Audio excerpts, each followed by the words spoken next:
On the 23rd of September 2013 in London, a man named Michael O'Sullivan killed himself. Now, that would be a tragic event in any circumstances, but what was most shocking about his death is that the coroner's report listed the DWP, the Department of Work and Pensions, as a contributing factor to his death.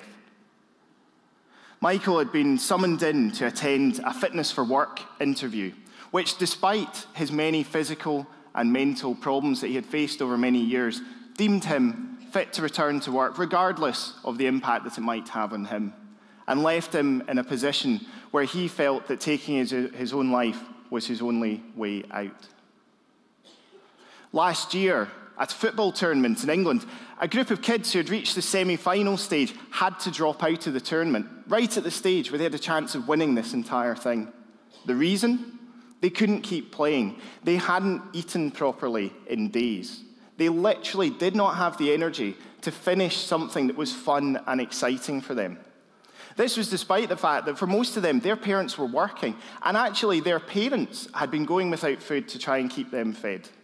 But the lack of access to food during school holidays meant that these children were going hungry in a country like ours, which is one of the biggest economies in the world. Here in Glasgow, just earlier this year, Martin Bloomer was found dead in the centre of Glasgow.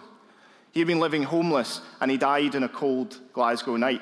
On average, 4 homeless people are dying in this city a month, despite everything we have access to. This should be a source of national shame and national outrage, and yet it ends up looking like statistics. These are only the tip of the iceberg, only a few of many, many stories happening around us. How have we got to this stage? The problem is that we created a welfare state in the post-war period. The country came together at a time when we'd experienced devastating loss of life, of property, of resources, and made a decision across party lines, across social boundaries, that actually we had a responsibility to each other, that people should be protected from the cradle to the grave when they were at their weakest. Yet we see now a system where that right to protect you and get you a house didn't help Martin and those others dying. The right that work should count, should matter, should be able to allow you to live, doesn't help those families going without food, despite having jobs. The idea of protecting people from cradle to grave when they're at their weakest didn't support Michael when he needed it most. The welfare state, which is a source of pride and joy for us, was created to try and deal with 5 giants, 5 evils that we felt plagued society. The problem is, those giants still exist, but they've changed, they've evolved, they've adapted and taken on new characteristics and new impacts, but our system hasn't evolved with them. We live in a world that is changing at an exponential pace. Previously, societal change that would have taken decades is now taking years, and as we move into the future, will be taking months. We have to learn how to adapt with that. We have to start to have space where the challenges and opportunities we face through globalization, climate change, artificial intelligence, robotics, and so many other areas can help us to grow, to open up opportunities for creative lives for our citizens and not keep us trapped where we are. The theme of today has been about lead or follow, and that's exactly what we're faced with now. We look at these looming changes, and we can choose to wait. We can choose to hope that maybe enough of us can just about manage, can just about get through, that we can cope with the ever-increasing concentration of wealth and resources into a smaller and smaller focus of society is sustainable, that we can cope with the environmental challenges, and that hopefully not too many people will be lost during that process. Or we can choose to lead. We can choose to find a new social contract, a new approach to society that actually lets us take those opportunities and flourish with them. And I believe here in Scotland, we have that chance to take that leadership. And I think it'll be rooted through the introduction of a basic income. Basic income, the idea that every citizen receives a payment every month from the state directly into their account, isn't a new idea. It's been around for centuries, but it's an idea that fits the world we're in and that we're moving into. It has three core components. It's universal, it's unconditional, and it's secure. Security means that you know every month that that money will be in your account to cover your basic needs. It allows you to start to plan for the future. When so many people are living and working through jobs where they're not sure how long their employment is going to last for, with zero-hour contracts or short-term employment, this gives security to look to the future. It's universal. This is a right for every citizen, man, woman, and child. This isn't on the basis of whether we feel you have to have it at a certain point, or on the basis of your economic activity or the levels of money you make or the resources you own. This is your right. This reminds us that we have a responsibility to each other and a relationship as a society. And it's unconditional. We've got to a stage where we have a system that is based on conditions, on sanctions, on punishments, on presuming the worst of people.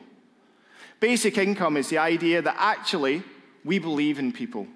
We believe that by giving people the access to this money, to this security, they will choose and have the opportunity to live creative, fuller lives.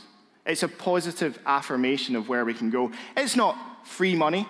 It's not money for nothing. It's not the idea of giving people nothing for it. We all share, or should share, in the benefits of society around us.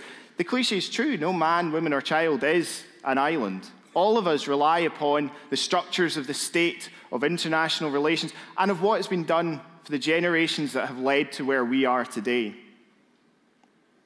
Just stop for a minute and think about the worst job you've ever had. Most of us probably can think of it pretty quickly. Sadly, some people will still probably be in it. The kind of job that doesn't give you space for growth, that doesn't give you the opportunities to push yourself, to challenge yourself, to go in new directions. In many of those cases, we had those jobs because we had to. We have to pay the bills. We have to survive. Imagine access to a secure form of payment every month that allowed you to make new decisions. It doesn't mean you won't work in that job, but you may choose to work less in it and do something else for your other time. You may have the confidence and the security to challenge some of the working processes. It gives you the space to make decisions for yourself. Think about ideas that you might have had, or friends or family might have had, for new businesses, products, charities. How often are these ideas held back because of the risks attached to them? We have responsibilities. We have bills to pay, mortgages and rent to cover, children, loved ones to look after. And these can stop us from having the opportunity to explore, to take a risk. How many world-changing ideas potentially get lost through that, which access to a secure form of payment would allow us to start to consider?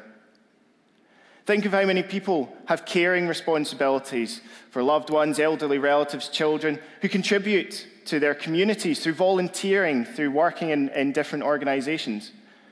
We treat that as a luxury or as an expectation, as a freebie that comes to society, despite the fact that caring alone is probably worth about 20% of our GDP.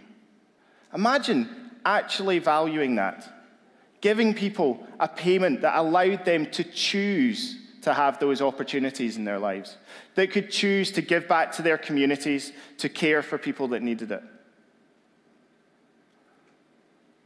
I don't want to imagine that. Today's about leadership. It's about changing the world. And here we have a chance to do that. Scotland and Glasgow have a history of innovation, of enterprise, of charity, and of caring for society. And this is our time to do that again.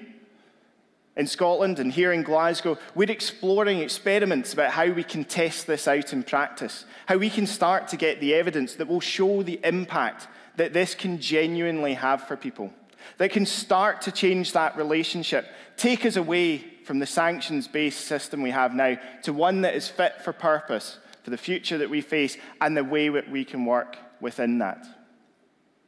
We created our welfare state in the ruins and after the horrors of the Second World War. If we could create that new society in that kind of context, we need to ask ourselves, what's stopping us now?